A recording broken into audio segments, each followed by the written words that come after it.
All right, so let's get started. My name is Roland Vogel. I'm Executive Director of CodeX, Stanford Center for Legal Informatics. Thank you all for coming today.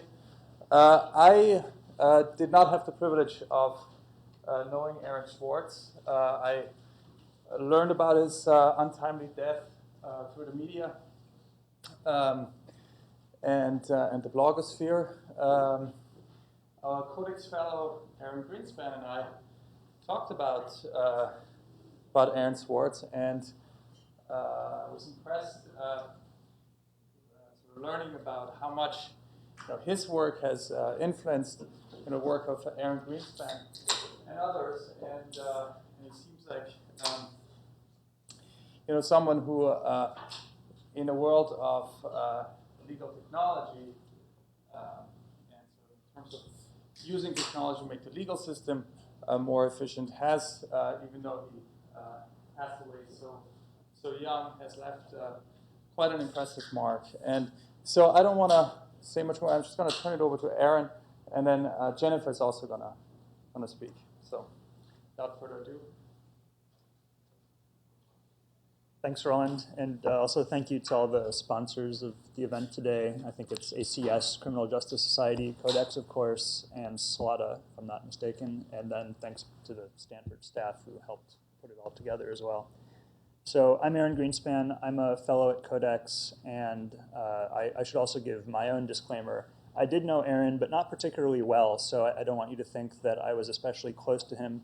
I certainly don't speak for his family, and I don't speak for his loved ones either. I'm going to try to give you a general sense of how I perceived his work, how I perceived him from the little that I actually met with him in person and exchanged emails, and what everything that he did means, because there's been an overwhelming tidal wave of media coverage about his death, and there's been, fortunately, not too much conflicting information, but a lot of it, I think, has been at a very high level, so I'll try to go into some more detail on what his life was about, at least from an open information perspective. So a little bit about Aaron. And I'm using this font here, by the way, because he's somebody who appreciated typography, and no one else, or no other slide here will get the casual font. He's a pretty laid-back guy.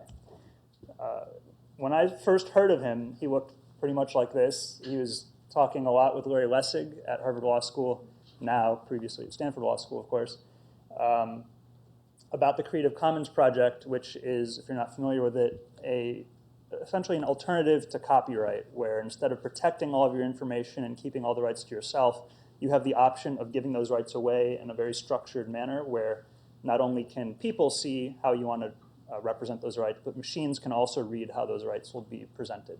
And Aaron was really instrumental in making the machine-readable format for the Creative Commons possible. He's working mostly with lawyers who didn't know how to program. And so I think roughly at the age of 14, he was helping out quite a bit with defining what that format would look like. And it's very widely used today. It's kind of part of the underpinnings of Wikipedia. The fact that you can see pictures on the encyclopedia that are not copyrighted is all very much tied into that. So I just wrote down a few terms that I thought would describe Aaron pretty well. He was, to go down them very quickly, a child prodigy who was in person extremely shy, very hard to get him to open up unless you talked about a very narrow, specific set of topics that he was interested in.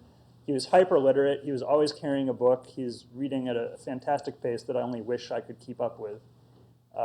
He went to Stanford for a year as an undergraduate before he dropped out. He was a very proficient computer programmer in the Python language and others. He was, as I mentioned, the technical lead of Creative Commons. He contributed to the RSS standard, RSS being a really simple syndication, which lets news sites or blogs promote their content to other websites automatically. He wrote very frequently on his own blog, which you can get to at aaronsw.com. He was an entrepreneur as well. He was an early participant in the Y Combinator startup incubator. He co-founded Reddit through a startup he founded called Infogami, which got merged into Reddit. He contributed to the Internet Archive and Wikipedia. He was an open information activist. He was one of the leaders of the fight against SOPA and PIPA, the copyright bill sponsored by Hollywood last year, which was a successful fight, which is really quite something because it is not easy to kill a bad law. He was a founder of a nonprofit, or the founder, I should say, of Demand Progress. And of course, at the very end, he was a target of the United States Department of Justice. So like, this is a summary of a very long and impressive list of accomplishments. And I'm sure I'm missing things. And I'm sure other people know of other aspects of his work. But these are just the highlights. And this is what he looked like more recently. So on January 11th, which is about 2 weeks ago, he hung himself, as you probably are aware, in his New York apartment. And I think the question that most people are asking is why? Why would somebody who is that clearly talented, who had that much energy, who had that much to share with everyone and who encouraged sharing, why would someone do something like that? The first most obvious reason on the surface is depression. Aaron had written about his own depression on his blog. Obviously, depression is something that affects a lot of people. Myself included, I've been depressed at times, and it's extremely difficult to see through kind of the fog and the haze that surrounds you when you're in that state of mind. It's also worth mentioning that Aaron had written about suicide in the past after he was, I think, unceremoniously kicked out of Reddit. He went through a very difficult period, and I think one of his co-founders ended up having to call the police. So the fact that he wrote about this publicly, which is by no means an easy thing to do, has given a lot of people kind of something to point to say, look, this was probably inevitable. He might have been unstable, and therefore, this is just a matter of time. I don't buy that line of argument. I think that, like many people, Aaron suffered from medical issues, and it may be that those would have resurfaced in his life at some point. But I don't think that he would have chosen to kill himself on January 11th, 2013, because of depression alone or because he had that particular background. I think there were other things at work. And I think the most obvious thing to point to that was echoed in the Wall Street Journal recently by his partner, Taryn, is legal fees, which is kind of an odd thing to point a finger at. Of all the things that he could be really upset about, why legal fees? So I want to ask a question, which is how many people here are law students? If you raise your hand and keep your hands up. And of those of you who are law students, how many of you have ever seen a legal bill? And seen a legal bill addressed to you? And how many of you have hired a lawyer? So I think we have one. Maybe two, sorry. So 2 people out of a room of maybe 60 or so. It's not a lot. So for everyone's benefit, I'm going to show you some legal bills. This is a legal bill I recently received. I've removed the name of the law firm because it doesn't really matter. But as you can see in the top corner, it says, please pay $48,965.16 upon receipt. Now, to give you a sense, I'm an entrepreneur. My background is in running my own company.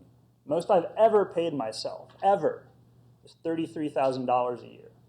So that's a little bit more than 1.5 times, or roughly 1.5 times my annual salary in a good year.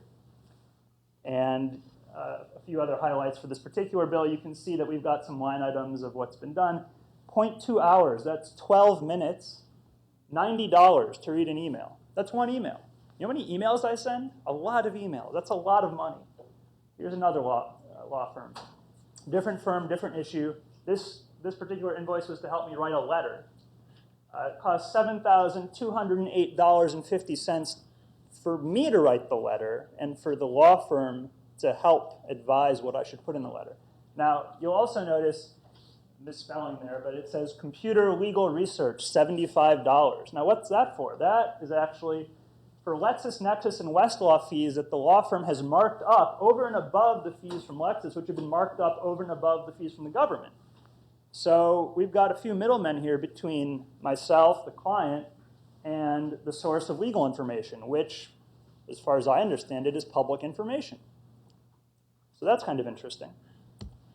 And then there's a third, just to give you a sense that these are not 2 random invoices I picked out that are unusual. This is a $4,000 invoice to resolve a misunderstanding. 2-hour meeting is basically what this invoice is for. So even though there's preparation and whatnot, it basically comes out to $2,000 an hour. It's outrageous. So I just showed you $60,000 of legal fees. Aaron is looking at $1.5 million of legal fees. This is to defend yourself in a criminal proceeding. It costs about that much money. So if any of you were in the position that Aaron was in and you knew that you had to raise $1.5 million very quickly, it would be stressful, let me guarantee it. There's another part to this, which is, I think, the flip side of the same coin, which is internet culture. And I find this really unbelievably kind of difficult to grapple with because Aaron, in some sense, contributed to this, not directly by any means, but his role in the creation of Reddit and his role indirectly from that in the creation of Hacker News, which are two major online communities that Aaron was involved with, they are part of this internet culture. They didn't cause it, they didn't start it, but they are definitely enmeshed in this whole dynamic. So for those who don't know, Reddit is a website where you can post basically anything. It can be profane, it can be front page news, it can be something you think is funny, something you like, something you hate, whatever. It goes up there and people vote up and down on whether or not they appreciate that particular submission. In the corner there, you can see I have a number next to my username. The number represents karma points, and these points are a metric that says how much the community values your contribution. So the more points you get, the more you're valued. It's an explicit social indicator, effectively. And 867 is not much. You can see there's a 6,000 point post right there. So my whole career on Reddit is nothing compared to that one post. This is Hacker News. Hacker News is the pseudo-official, I would say, Y Combinator news site. And it works on the same programming backend. And I also have the same kind of number in the corner, 4,900. So I've spent a little bit more time using Hacker News than I have Reddit. So these are screenshots, I think, from yesterday, the day before. If we go back in time a bit to September 16th, 2012, probably none of us remember what was happening on that day. I certainly don't. But as it so happens, on that day, there was a post on Hacker News, and it was for the Aaron Swartz Legal Defense Fund, 133 days ago. Now, I've removed the usernames of the people who wrote these posts because my point isn't to pick on any one person in particular. It's to highlight a dynamic. And this is kind of hard to read, so I'll pull out these are the top posts, by the way, things that got voted to the top by the community. There is something seriously wrong about Aaron asking for donations. Aaron should man up, take responsibility for his actions, and pay his own bills. I don't think Aaron made more than 6 figures from Reddit. Now, I'm just trying to show here that people were considering how rich is he before they considered whether or not they wanted to help him and whether or not this was a valid action that he took. And this was not a victimless crime. These are the things that the most highly regarded people in the technical community were saying in September of 2012. And I know who these people are, and you see them posting with, I think, what I'd have to describe as extremely high frequency. These are people, I don't know how they do it, honestly, but they have so much time that they contribute constantly to websites, mostly Hacker News, but I'm sure others. And the result is that you get a kind of skewed viewpoint because the same people keep contributing their opinion so much more than other people. It's almost impossible to keep up. And this has actually been the downfall of other websites like Dig. I think Dig had a problem where there were a few key bottleneck users where if you wanted to get something promoted to the top of the site, you had to go through one of them effectively. They didn't design it that way. It just kind of worked out that way. And it caused the whole community to fall apart. I'm not arguing that Hacker News is going to fall apart or that Reddit will fall apart. I think they'll each be fine. But the point here is that a very small number of people can then appear to represent the consensus of the community. And if you are on the receiving end of that fire hose of criticism, it's extremely difficult. I've been on the receiving end, as you might be able to guess. It's not a fun experience. And so, Aaron was asking for help, I think, in a very reasonable manner, and this is how people reacted. So, if that wasn't enough, then you had the whole dynamic around prosecutorial overreach. And Jennifer, if you want to jump in at any point, of course. This is a statement from the office of Carmen M. Ortiz, United States Attorney for the District of Massachusetts, dated January 16th. And I'm actually going to read all this because I think it's important to actually hear what her office said. This office's conduct was appropriate in bringing and handling this case. The career prosecutors handling this matter took on the difficult task of enforcing a law they had taken an oath to uphold and did so reasonably. The prosecutors recognized that there was no evidence against Mr. Swartz indicating that he committed his acts for personal financial gain, and they recognized that his conduct, while a violation of the law, did not warrant the severe punishments authorized by Congress and called for by the sentencing guidelines in appropriate cases. That is why, in the discussions with his counsel about a resolution of the case, this office sought an appropriate sentence that matched the alleged conduct, a sentence that we would recommend to the judge of 6 months in a low-security setting. While at the same time, his defense counsel would have been free to recommend a sentence of probation. Ultimately, any sentence imposed would have been up to the judge. At no time did this office ever seek or even tell Mr. Schwartz's attorneys that it intended to seek maximum penalties under the law. Pretty clear. They were going easy on him. This is what they said on July 19th, 2011.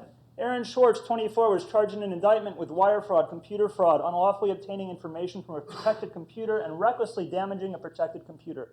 If convicted on these charges, Swartz faces up to 35 years in prison, to be followed by 3 years of supervised release, restitution, forfeiture, and a fine of up to $1 million. Now we're at $2.5 million. So, who did Aaron hurt? What Aaron actually did right before that press release went out was he downloaded a lot of articles from JSTOR. I don't know how many people have used JSTOR here, probably some of you, but they host lots of academic articles. They get them from all different publishers, as far as I understand. Someone correct me if I'm wrong. But effectively, they are in the copyright resales business. So JSTOR settled with Aaron. They were kind of annoyed that he'd done this, but didn't really ruin any of their servers. He certainly didn't go around like formatting hard drives and destroying routers or anything like that. They made their peace and they moved on. MIT, on the other hand, where Aaron broke into a wiring closet to use their network, and his father is a consultant to MIT, so maybe he felt more welcome there than your average person would. But in any event, it was an open network. Is that right, Jennifer? That it was an open network. You could just sign on no matter who you are. A member of the public, didn't matter.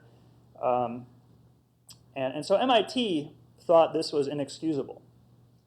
Now, I've had some experience with general counsels of universities, and in my limited experience, they've been very conservative. So I'm not surprised that most universities would take that kind of hardline approach, but it is a bit surprising at MIT. Brewster Kahle, who's the head of the Internet Archive and an MIT graduate, made a really excellent point, which is that MIT is notorious for its reputation of encouraging hacking. That's practically the reason why people go to MIT, is because they can do things like put police cars on roofs and they don't get in trouble. People have a sense of humor, they're engineers, they laugh at it. So at MIT, it was okay to put a police car on a roof of a building, which they then, of course, had to get down, incurring expense and whatnot. But it's not okay to go into a wiring closet and plug into a laptop to a public network. So this part totally blows my mind. I would really love to know who is responsible for making that decision at MIT.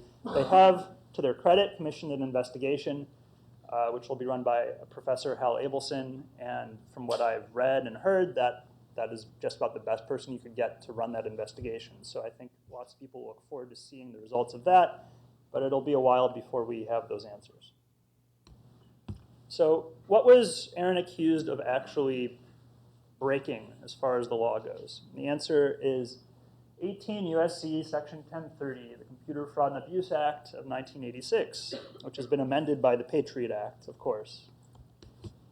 So what is a crime if you're looking at 18 U.S.C. 1030? Now, this is Jennifer's area of expertise, so I'm going to let her talk more than I can about this. But generally speaking, the key is that you may not exceed authorization.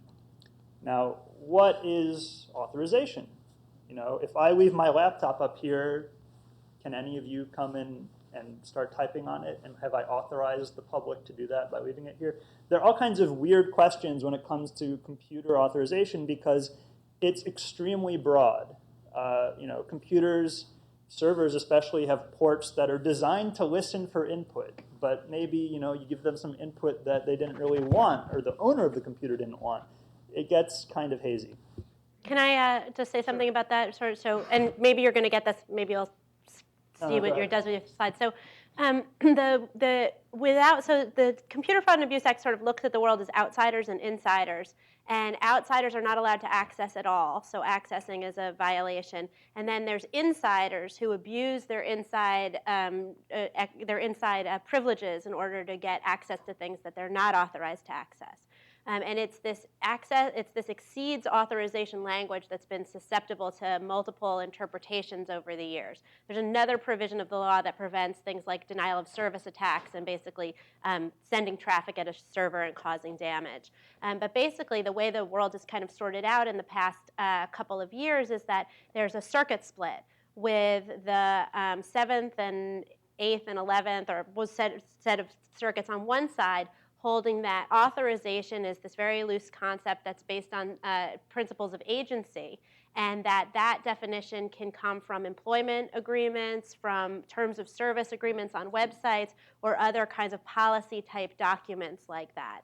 And the 4th and the 9th Circuit on the other side saying that the law is about lack of authorization to access information and that it has to be something more strict than that in order for it to be a violation. So you have cases like the Lori Drew case, where a woman was prosecuted for violating MySpace's terms of service by providing a false name. And they chose that case to prosecute because it was related to this tragic suicide of a girl who the account was used to harass online. But the 9th Circuit overturned that conviction and said, at least in that case, that misdemeanor violations of 1030 cannot be based on terms of service violations alone. And then the more recent case of United States versus Nozal in the 9th Circuit, disloyal employee case, which was somebody who was leaving the firm who nevertheless accessed their contact list and other information as they went to go to a competitor. And again, the 9th Circuit in that case said that cannot be a crime. The 4th Circuit basically agreed with that case and in some ways extended the Nozal reasoning in a civil case involving a disloyal employee. And I think we consider one of the reasons why the CFAA has evolved in such a broad way is because it has this civil enforcement provision that has allowed courts considering civil disputes to interpret it really broadly instead of applying kind of what you're supposed to do in interpreting criminal statutes, which is to interpret them very narrowly under the rule of lenity to make sure that things that are questionable, of questionable legality, we don't end up sending people to prison for that kind of stuff. So we have this circuit split right now with the 9th and the 4th on one side, and one question in terms of CFAA reform is, will the Supreme Court hear it, and what would the Supreme Court say? So we've got violations of terms of service in there. There's also the question of how, and again, you know, jump in if you want to, how you calculate the damage that's been caused. I think in Aaron's case, it was calculated somehow that he'd caused $92 million in damage. This is totally laughable because, of course, he wasn't planning to sell the articles that he was getting from JSTOR, nor did he ever even get the opportunity to make them public. So effectively, nothing happened. But nonetheless, you've got the prosecutor arguing to a judge that this is a child or a small person who caused $92 million of damage. Look how awful that is. And it's just ridiculous. The definition of damage is important both as a trigger for initial liability and also extremely important in sentencing under the federal sentencing guidelines. The great percentage of what your amount of time you'll be sentenced to depends upon the damage calculation. So it's possible that the U.S. Attorney's Office decided at first that the $92 million was how they came up with 35 years, and then maybe they changed their mind and realized that there was really nothing going on here, and that was more like 6 months to probation. But of course, they didn't discuss any of that. The other area of 18 U.S.C. 1030 that I know well is software vulnerability reporting. And I don't know if this has come up in court as much. It may have, but I haven't seen cases myself. And to discuss this particular aspect, I'm going to take a bit of a detour. So I don't know how many people are familiar with the United States General Services Administration, but in 2006, they introduced an online system called eOffer, and it had a companion system called eMod. And basically what this let you do is, as a private contractor, you could say to the GSA, which is kind of like Walmart for the government, hello, I exist, I want to sell the government things, and I'm going to give you a table, basically, of goods and services that I have for sale, and you're going to tell me how much you want to pay for them, and we'll all agree, and then I'll get some number that lets me sell to the government. So it's the perfect kind of process to put online. For years and years and years, this has been something that was done only on paper, and lots of paper. We're talking about 200 to 500 pages per application. So for a small business, it was not the kind of thing that was easy. So 2006 came along. I thought I had some things, ironically related to computer security, that would be useful for the government to have. And I started applying on the eOffer site. Within about a few months, I discovered that documents I thought I had deleted were not being deleted, and that I could actually access and edit the documents of other users on the system because it had no passwords. A major problem.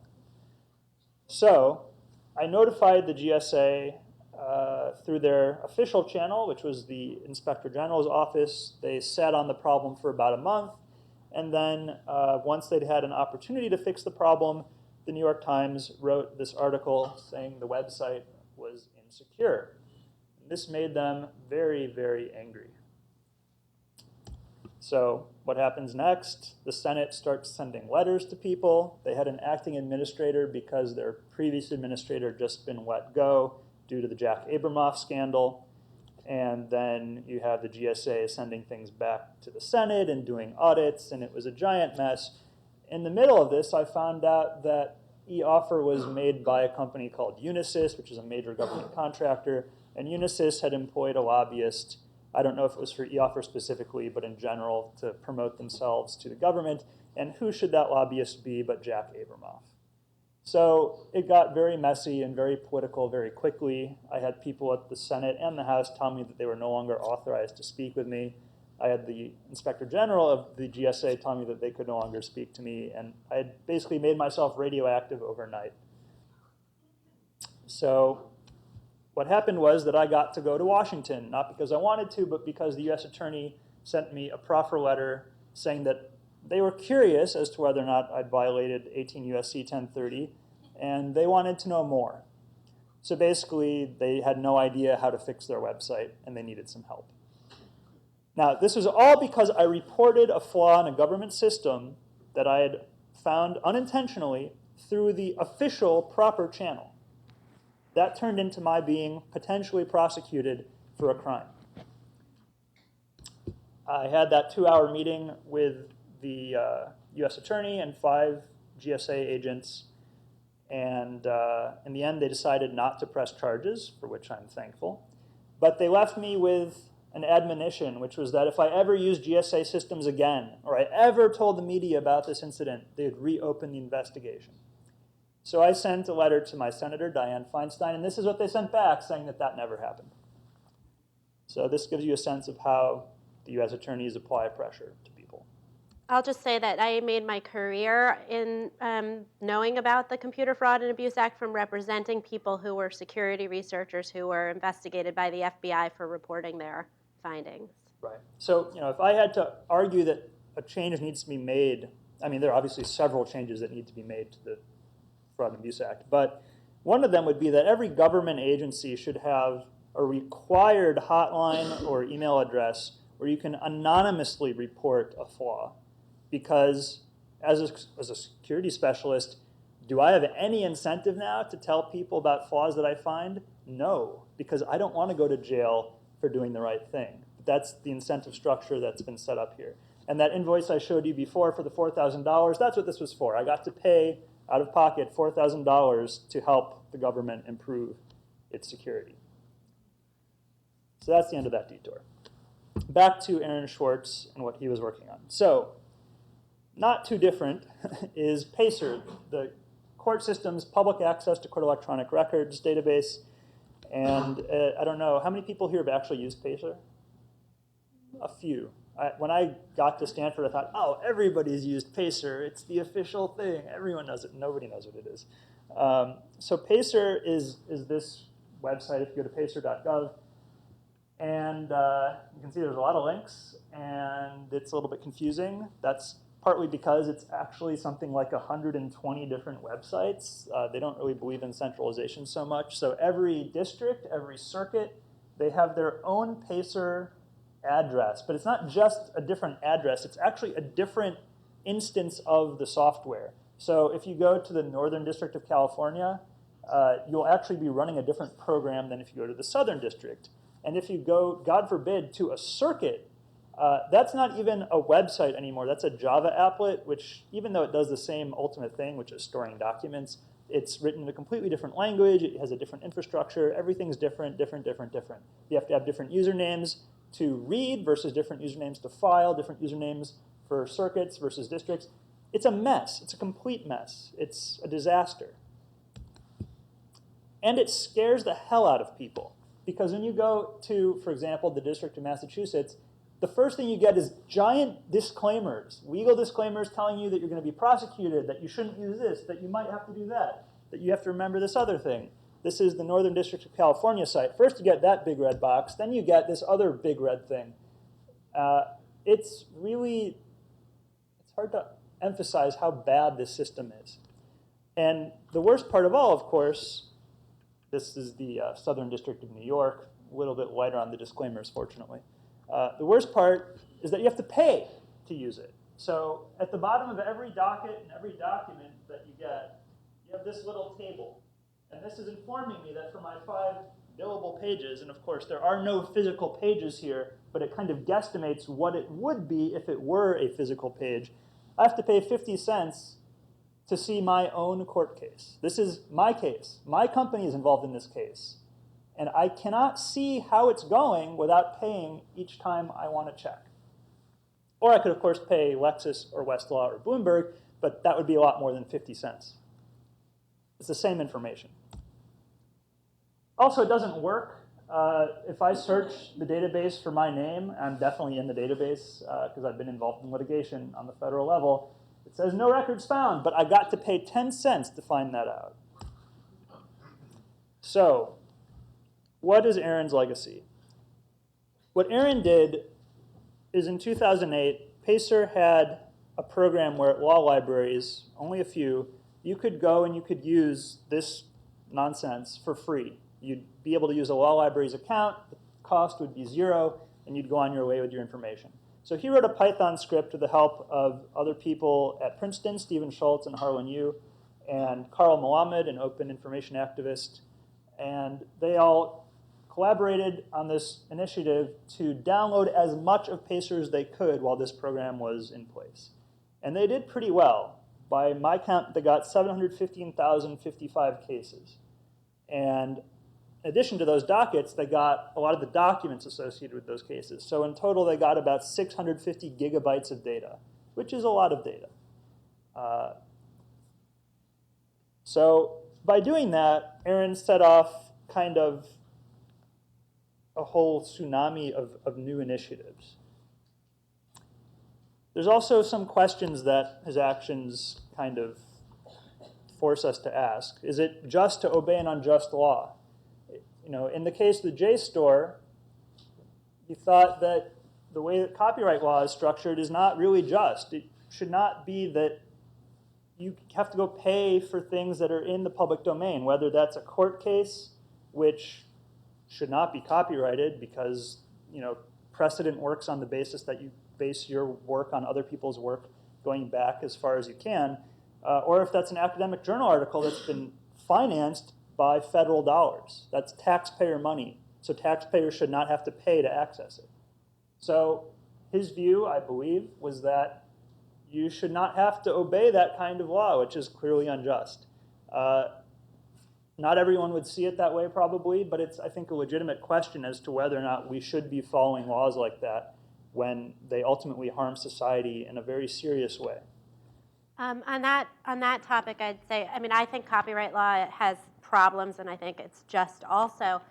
But in terms of the particular issues about access to academic knowledge and the role that JSTOR plays in being a roadblock to that, there's a great op-ed in the Chronicle, San Francisco Chronicle today, by Pam Samuelson, a professor at UC Berkeley. And so for people who are interested in that issue and the ways in which technology and copyright law were meant to incentivize the creation of knowledge and help it spread, and how they're sort of both perversely being used as roadblocks in the case of academic journal articles, it's a great read. There's also a court case I just found out about that was filed in 2012 by an attorney who claims that his legal briefs are copyrighted. He registered the copyright with the Copyright Office, and he is suing Lexis and Westlaw for republishing them. And I don't think it's been ruled on yet, but it's a novel theory because for hundreds of years, people have kind of assumed that the opposite is true. So one more detour on the issue of laws that you don't believe are just. 18 U.S.C. 1960, also part of the criminal code, Section A says, whoever knowingly conducts, controls, manages, supervises, directs, or owns all or part of an unlicensed money-transmitting business shall be fined in accordance with this title or imprisoned not more than 5 years or both. So before I was at Stanford as a fellow, I was running a mobile payment system which spontaneously became illegal in July of 2011 because of a state law that was passed. And because this federal statute makes it a federal crime to violate any state money transmission law, I had myself the privilege of having a meeting with a banking regulator in San Francisco where he told me that if he even thought that I was breaking the law, he would go way past police and just go directly to the U.S. Attorney's Office and have me referred because he could do that. And the question then is this just? You know, should it be that only banks are the ones that are allowed to hold money and no one else? Because if that's really true, that would mean that cardinal dollars are illegal. Law firms that hold escrow accounts, that would be illegal. Real estate agents that take advances for housing, that would be illegal. Payroll companies that hold on to money for paying taxes in advance to government agencies, that would be illegal. So basically, this law has made everything illegal in U.S. commerce. Maybe not everything, but almost everything. A very wide swath of standard activity is now illegal because of 18 U.S.C. 1960. And it never gets enforced, except when you raise a fuss, which I did. And so, you know, should I be breaking this law and knowing that I risk 5 years of prison? Or should I be quietly protesting and suing in civil court, which is the path I've taken? I don't know. I'm not sure there's a real good answer. I was hoping Jennifer could talk a bit about mandatory sentencing guidelines, because when it says maybe 5 years, I think there's more to it than that. Right. So just a little general sort of overview of the guidelines. Each criminal statute sets a maximum penalty. And the maximum penalty is just that, a maximum. It doesn't tell you what the sentence is actually going to be. And sentencing law as an overall construct is trying to deal with two separate problems, which are always directly at odds with each other. One is the problem of being too harsh, that we treat somebody who robs a bank truck the same as we treat somebody who steals a loaf of bread. We don't want to do that. That's not just. But at the same time, having too much discretion built into the system allows people to receive disparate sentences for things that are inappropriate considerations, the most obvious of those being something like race. So how do we constrain discretion without treating everybody exactly the same, given the variety of different factual circumstances that come up? And the federal sentencing guidelines were an effort to do that, to basically take all the factors that go into whether a crime is serious or not serious and codify them so that we would have some uniform sentencing across the country, and somebody who was prosecuted and convicted in the district in New Jersey would be treated the same as somebody, same thing in Los Angeles. So what ended up happening with the way that sentencing guidelines were implemented is that there were lots of ways to make your sentence higher and higher and very few ways to make your sentence lower. And the guidelines were mandatory at the time, so judges were constrained even in situations where they felt like the sentence was unjust. They were forced to give the sentence that the guidelines dictated. The guidelines are no longer mandatory, but the courts follow them very closely. They have to state reasons for either going above or below what the guideline would suggest. And you don't know what your sentence is going to be. So in a plea bargain, for example, in Aaron's case, there were a couple of plea bargain availabilities on the table for him, according to the man who was his lawyer at the time. One was that he could argue for less than 6 months. The government would recommend 6 months after pleading guilty. But of course, the court is then free to impose whatever the court might see fit, so long as it's reasonable and justifiable under the guidelines. And in computer crime cases, you have a base offense, and then you add on for the amount of damage that you did. So basically, every crime has a certain number of points. There's points that are in aggravation for various additionally bad things that happen during the course of your crime. And then you take those total number of points that you added up to, and there's a table. And on one side of the table is how many times you've been in trouble before, and on the other side of the table is how many points you have, and you just go, choop, and right there is your little range of months that you're going to get in a federal case.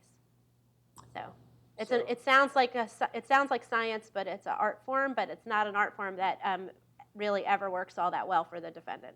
I think it could be summarized as arbitrary. It's meant to constrain discretion and not be arbitrary, but what it ends up doing is giving an immense amount of power to the prosecutor and very little power, and to the probation department that writes the report, and very little power to the defendant. It is one of the main reasons why we see so many people plead out, and also why we see so many people snitch on their alleged co-conspirators, is because one of the only ways to lower your sentence is to contribute to the conviction of somebody else, which may not offend you that much if you think that they were really involved in a crime with other people who were committing crimes, but should really scare the hell out of you if you think that there wasn't a conspiracy, but they sure better find somebody to get in trouble, or else they're going to go to prison for a long, long time. Yeah. Thank you.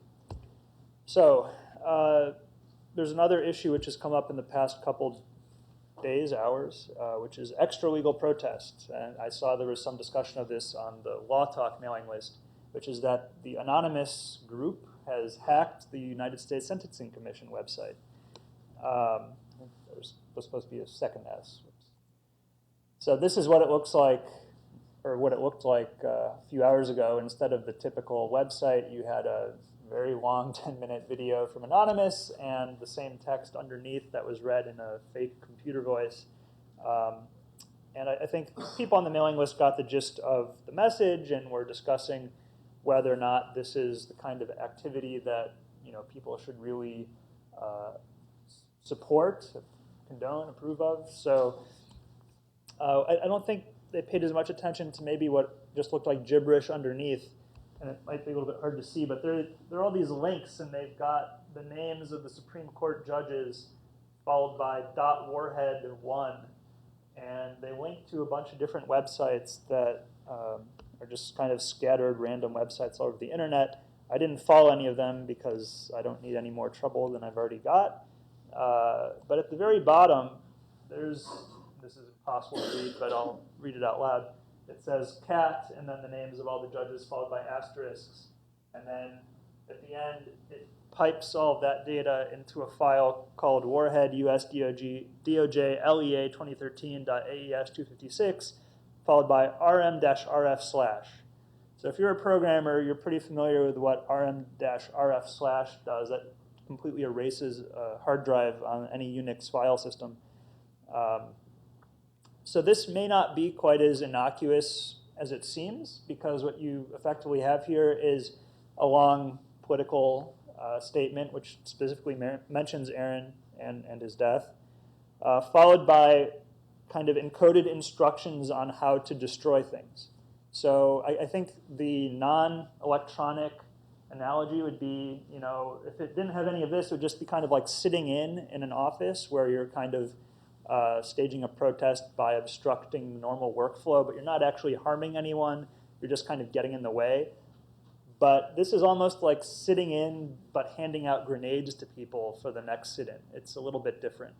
And again, I might be misrepresenting the nature of what that command does because I have not followed the links and I do not intend to try any experiments here. But when I see stuff like that, it makes me a little bit more worried because this is the kind of thing that can really cause damage. If you ran that command on the wrong computer, you would be causing damage. So, when you look at the ways that you can protest, I think it's kind of interesting to maybe graph it. Now, this is not a spectrum because I'm not trying to imply that autism is the opposite of anarchy or anything like that. But so it's definitely pseudoscientific. This is based on my own observation. It's not based on any peer-reviewed research or anything. So, most people would say they have some expectation of structure and they're willing to tolerate some structure. On the far extreme, you've got people who cannot tolerate any structure, and on the other extreme, you've got people who absolutely need it to function in daily life. My brother's autistic, so I know at least a little bit about that. He needs structure to function in daily life. And then in the middle, you've got all these other situations. So, I would put Aaron Swartz kind of there.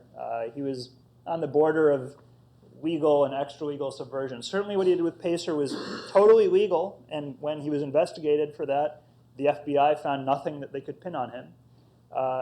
The copyright issue with JSTOR was, I think, probably borderline.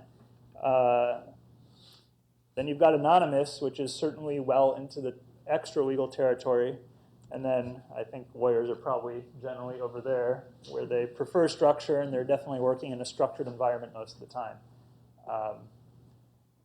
But I think it's just interesting because, most people, if you had to make this into some kind of bell curve, they'd be pretty much in the middle. But, when you start moving to the extremes either way, interesting things start happening, for better or for worse.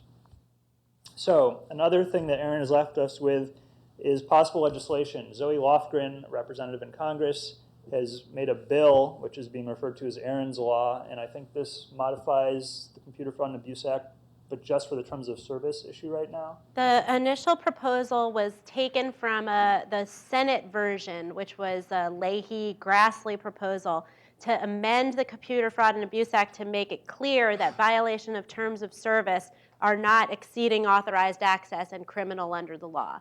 And that version, Representative Lofgren posted on Reddit about 2 weeks ago. I know actually it was 13 days ago.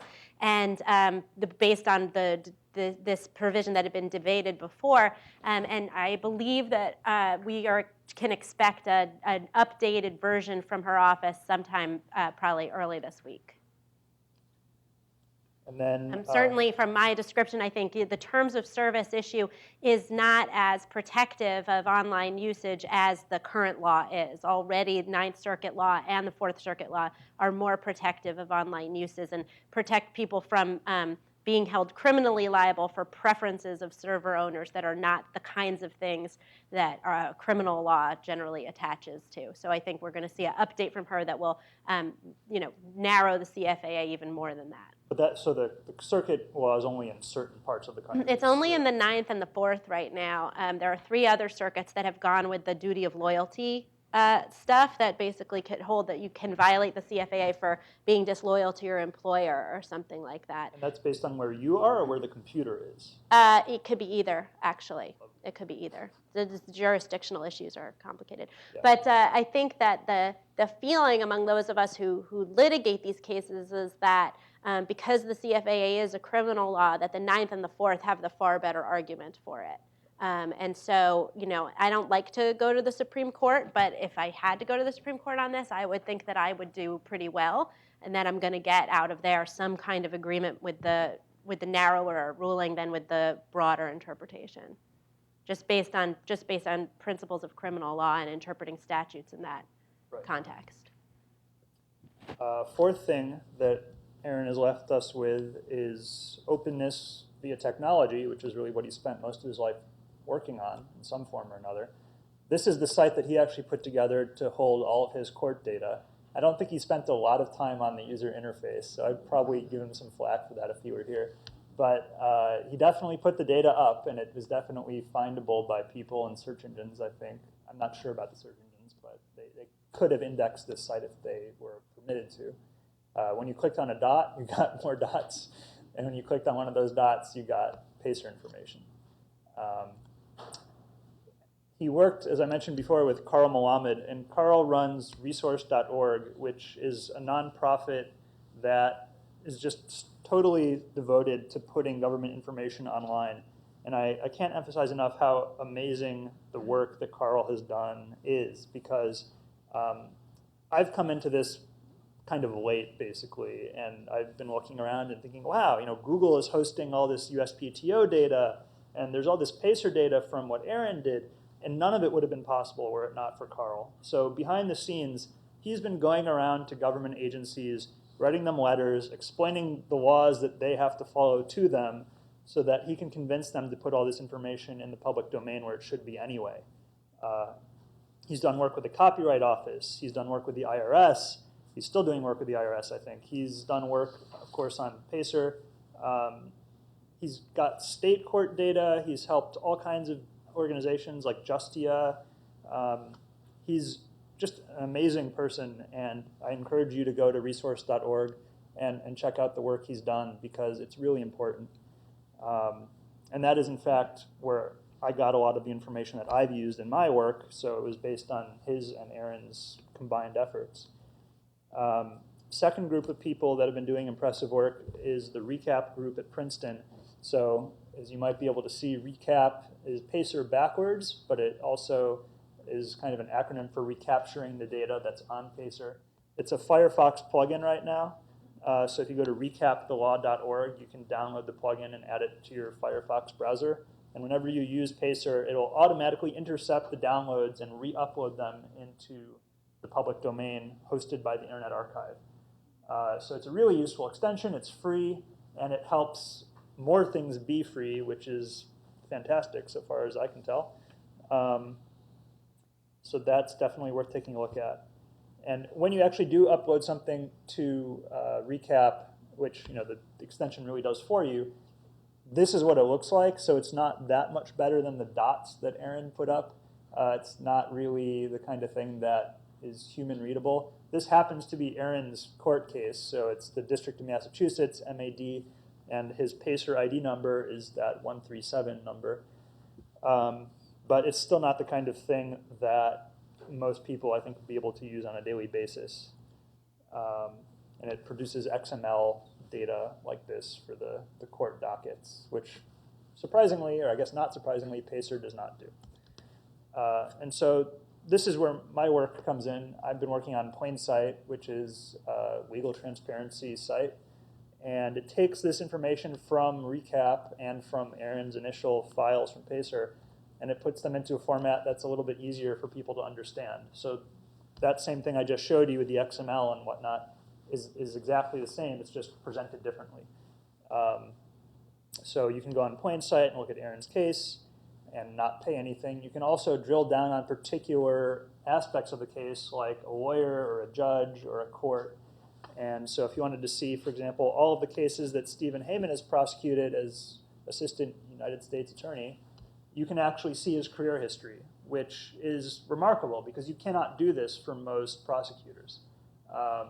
And in fact, I have a personal goal, which is to put the entire United States Attorney's Office history online before March 31st. So the question is how to do that without paying an absolute fortune, because at 10 cents per page, it's quite expensive. So this is where two new initiatives come into play. The first is that there are now Aaron Swartz Memorial Grants, and there are 3 of them for RECAP, and there's 1 for visualization of data on PlainSight. So you can get $5,000 for developing a Chrome version of the RECAP plugin, an Internet Explorer version of the RECAP plugin, or a version that will work on appellate courts, because as I mentioned, those are a separate system, and so they have to be programmed completely separately. So that's 15,000 total for all three of those. And the fourth one is just to take anything on plain sight and make it look interesting and useful through visualization. So it's 20,000 total, 10,000 coming from Think Computer Foundation and 10,000 coming from Princeton, from the group that made Recap. And then there's Operation Asymptote, which I should clarify, the word operation here has no relationship whatsoever to the word operation as used by Anonymous. I don't have anything to do with Anonymous. I don't necessarily support what they're doing, but I came up with the term Operation Asymptote first, and then they did their hacking and used operation in their site. So lucky me.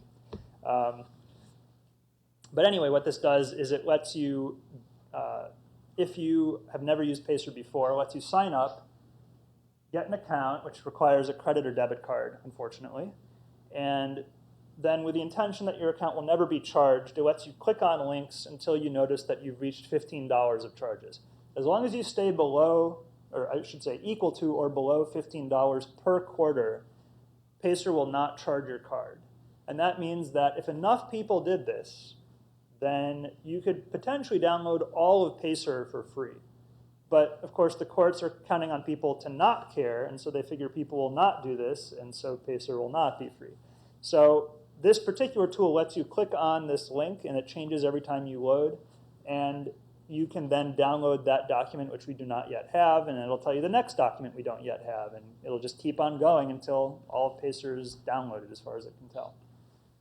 So that's also something you can do to help. How about doing that with that mechanical Turk to lower the cost? You have to pay for Mechanical Turk. Yeah, you could probably get a bunch of links for percent. You would get maybe 10 times of it. You get 10 links, or you get 1 cent a link. Just clicking the link. If 1 cent, you get 10 times as much. But you still have to have the money to pay. So it's a good idea, but only if you have that money. And I think there's more to come. So Aaron has clearly inspired a lot of people to do all kinds of different things, and we certainly haven't seen the end of what his legacy will be. One thing is JSTOR changed their policies. That's true. And now allows for the articles. I can't remember what it was, if they're pre-publication a certain date or something like that, but they now offer for free a bigger section of the articles that they have. Right. Yeah. Aaron, can Sure.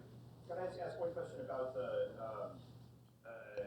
on Pacer? The 10 cents a page to download is charged pursuant to a statutory authorization which allows the federal courts to collect money necessary to remove their costs in running the Pacer system. Correct.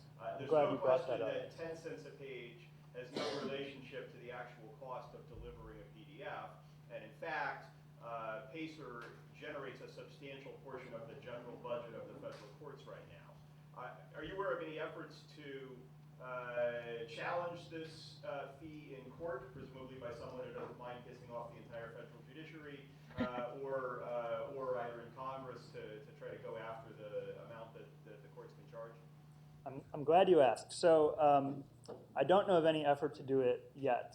It's something that I would be more than willing to participate in and fund if necessary. So this is what really gets me, and I forgot to mention this, but it's definitely worth mentioning. The E-Government Act of 2002 specifically says that the courts may not charge. It modified a note, which modified another note, but it's in the statute, or the notes to the statute. It's in the law. The courts cannot charge more than it actually costs them to run the site. And as Professor Lemley just said, they are charging more. They're charging something like $100 million per year more. And to me, that means a couple of things. First of all, the pricing is illegal. And second of all, everyone should get a refund plus interest, because what they're doing is double taxation, effectively. The money that the courts run on is authorized by Congress. Now, Congress, as we all know, is not always infinitely wise, but that money is taxpayer money. So when you're asking taxpayers to pay taxes once and then pay again for their public services, I think that's fundamentally wrong. And of course, the chances of winning in a court case where you are effectively suing the court and there's no real higher authority to appeal to other than Congress, which is dysfunctional, the chances aren't good, but somebody should do it. And for me, I've mentioned this to some people, and the challenge is finding a lawyer who wants to be blacklisted for the rest of time. So, if you know anybody, please feel free to let me know. I have a question, Mark. Do you know whether on the law professor side there's been any movement towards people trying to stop JSTOR and Hein Online and those other pay-for-view services from capturing the journal articles and having that be the methodology of distribution as opposed to for free? Not in a kind of prohibitory way, right? As far as I know, everybody these days puts all of their stuff on SSRN. And so there are alternative mechanisms making it available. SSRN doesn't have necessarily the kind of final beautiful print versions. But there are efforts at a couple of universities, notably Harvard, to require that academic journal articles generated in part with support from the university or with federal government support are made available in an open access version. And I don't think that prohibits, and I don't frankly think it should prohibit, right, the creation of pay versions. But if there's an alternative out there that you can get for free, the need for accessing something like Hein or JSTOR becomes a lot reduced. So, you wanted to do something practical, go ask a bunch of people at Stanford University in the general counsel's office, why aren't we doing what Harvard's doing, and encouraging open access to the academic articles produced on this campus. And that's all I've got to say. I don't know if Jennifer has anything else, but yeah, if people have questions, I'm happy to answer what I can. Sure. There's a wonderful symmetry between the discussion of case law access and geospatial access. And boy, there was a time when government agencies would not give up their digital map products. And eventually, agencies were shills for the computer software companies that decided which Right. agencies would use which vendors. And even if you look at that for any kind of GSA or other help in breaking the monopoly. I haven't. I didn't actually know that, so I'll look into it. Yeah, all I know is that it's kind of ironic because if you look at Westlaw and Lexis, the two big case law incumbents, they're actually not even American companies at this point. One of them is Reed Elsevier, and the other is Thomson Reuters. So you basically have, I don't think of myself as someone who's particularly xenophobic, but it's just bizarre to me that you've got two foreign corporations that completely dominate United States case law, and that the Supreme Court of the United States relies on their notations and their services, and I find that to be totally mystifying. But That was one question. The other is, have you figured out how to compare apples and apples sentencing? Is there a piece of pacer that could be tuned, especially in the computer run use area, to look at comparability of fact patterns and sentencing? So one of Pacer's major flaws, and there's so many, but one of them is that there's a lot of data when the case goes in because you've got clerks filling out paper forms, and those paper forms, so far as I can tell, get transcribed into the database. But when the case is going out of the system and it's done, they don't write anything down. All that gets written down is what's in the docket. And so there's no case attribute field for the outcome. You can't easily tell if something is settled, if it's for how much, if there's been a sentence of X years. For all of that, you have to parse through the individual docket entries, as far as I know. So no one's. No report to the Judiciary Committee on how much was collected from what enforcement action against computer software. So far as I know, in the not. reauthorization of this act. Not from Pacer. There may be some kind of report to the Judiciary Committee that comes from other internal court data that the public does not have access to. I haven't checked on that specifically, but so far as I can tell, Pacer is extremely limited in its ability to tell you how cases end up.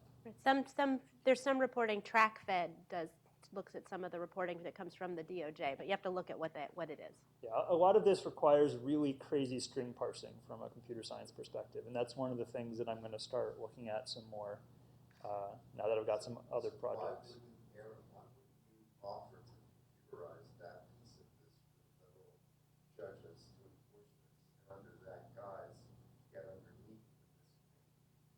Well, I mean, I think I am one of many people who would be more than happy to talk to the courts about improving their current systems, but based on everything I've heard, the courts have not been receptive to such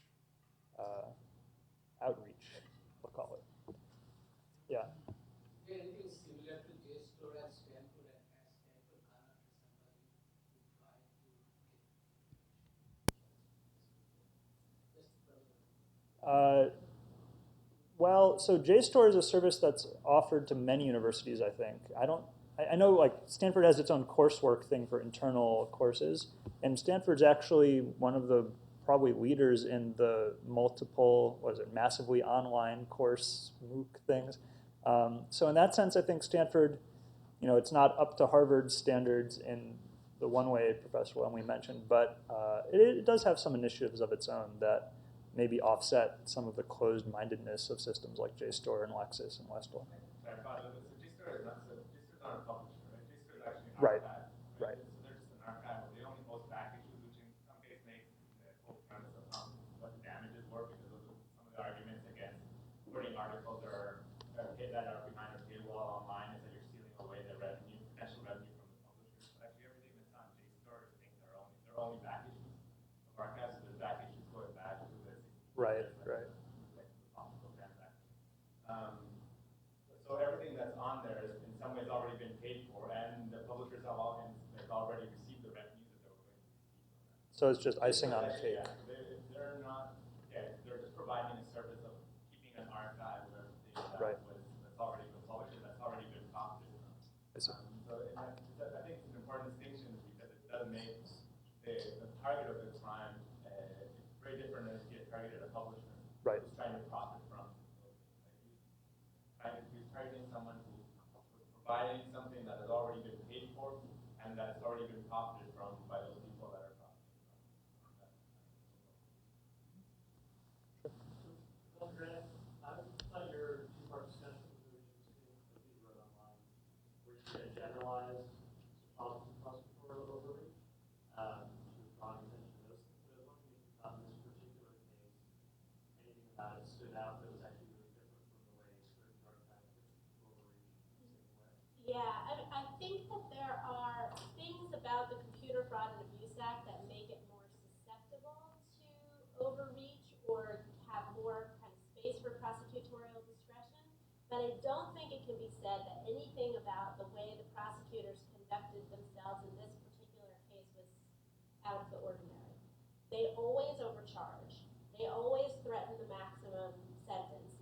They always say that if you go to trial, you'll get a much worse sentence, and they'll argue for it. And they always supersede and make there be more charges and threaten you with more sentencing if you refuse to take the plea agreement. They always do that. And sort of my reaction upon reading about this was like, yeah, this is how it goes in the criminal justice system. This is why it's problematic. But when I sort of take a step back out of my jadedness from having been in the system for 9 years defending these cases, it is wrong. I mean, it is wrong to punish somebody for exercising their right to go to trial. It is the idea that you're going to get 2 months less if you don't argue that you should be entitled to probation, and that's like part of the justice system. But I don't think that there was anything. Particular about this, except for the fact, all the regular things like why did they charge this case? Why did they pick Aaron? Why did they, insist on 7 years if you went to trial? Why did they? And those are all things that are particular to the case. But those same kinds of questionable calls, unjust decisions are made in thousands and thousands of other cases.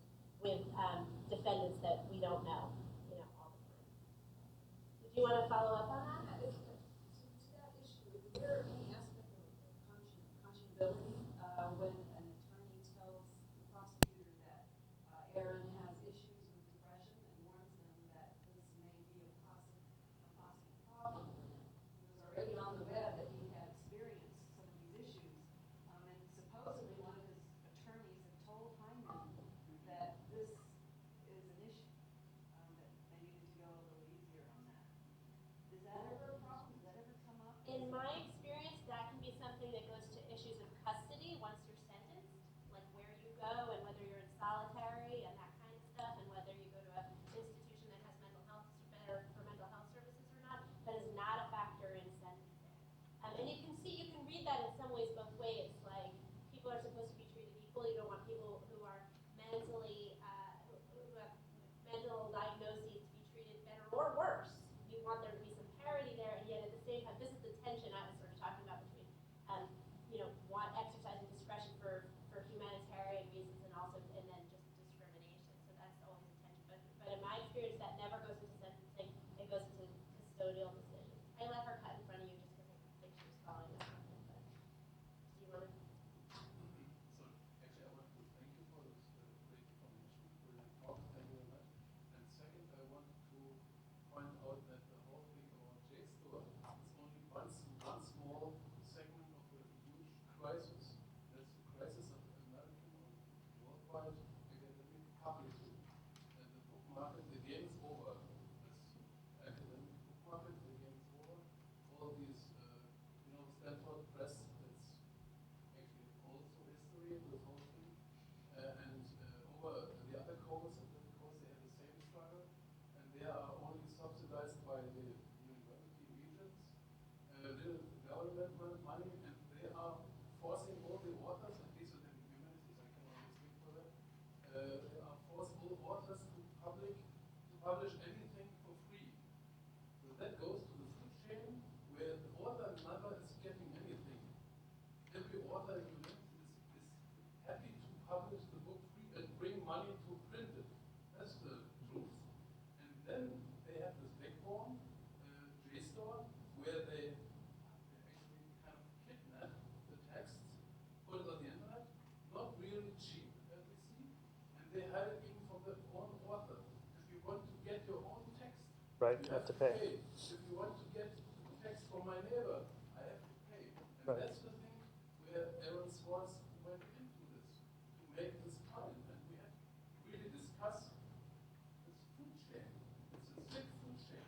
And we have to discuss the food chain then that all the scientists are forced to publish for free, which is okay if we think that they are paid by government money, by private money, by university money, that's all fine. If there is no segment that takes from this money, this is sick. We have to discuss this. That's why the whole JSTOR is not as innocent as we want to discuss it here. It is not innocent. It's the last piece of the cake that is actually burned in the world. I agree. I didn't mean to imply that I thought JSTOR's business model was by any means, worth emulating or legitimate or anything like that. I think you're absolutely right that there are some business models that are kind of on their deathbed. Lexis and Westlaw will not be able to continue doing what they've been doing indefinitely. Before I say anything else, I think it's about 2 o'clock, so I don't want to keep people if you've got to get going. But